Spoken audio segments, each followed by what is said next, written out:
The Russians have been trying to buzz them and disrupt them for months. It was only a matter of time.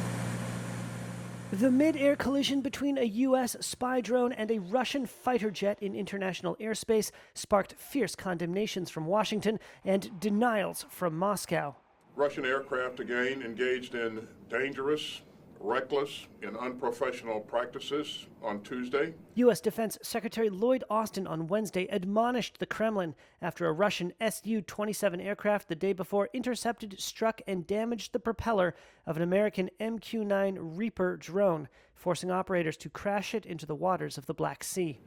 And it is incumbent upon Russia to operate its military aircraft in a safe and professional manner.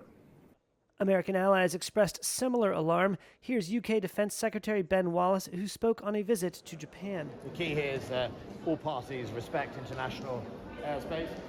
We urge the Russians to do so. But Russia's defense ministry claimed the American drone was heading toward Russian-held territory and said that there was no collision, asserting the MQ-9 crashed all on its own. Я считаю, что это настоящая провокация. The Russian ambassador to the U.S. told Russian state television the drone was meant to provoke a Russian response so that America could accuse Russian pilots of unprofessionalism. The downing of the drone marks the first such incident since Russian forces invaded Ukraine over a year ago, a conflict that has seen a steadily increasing amount of U.S. weaponry, operated mostly by Ukrainians, clashing with Russian armaments. We've been waiting for this sort of thing to happen for some time. It's surprising it hasn't already happened. Professor Michael Clarke is the former Director General of the Royal United Services Institute in London. The United States have been flying drones in open airspace across the Black Sea, as they're perfectly legally entitled to do. The Russians have been trying to buzz them and disrupt them for months.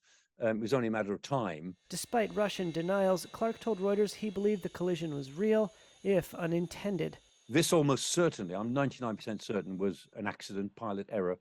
I mean, the Su-27 pilot who can deliberately and safely fly his plane into the propeller of a Reaper drone hasn't yet been born. So I'm sure it's an accident, and that pilot's very lucky. Clarke said the promised American response will likely be to reinforce its current posture. America will certainly carry on running patrols, surveillance patrols in open airspace, in internationally recognized airspace, and the Russians almost certainly will continue trying to frustrate them in whatever way they can.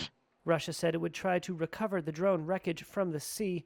Washington said it might never be recovered, and steps had been taken to ensure Russia could not gain intelligence from the wreckage.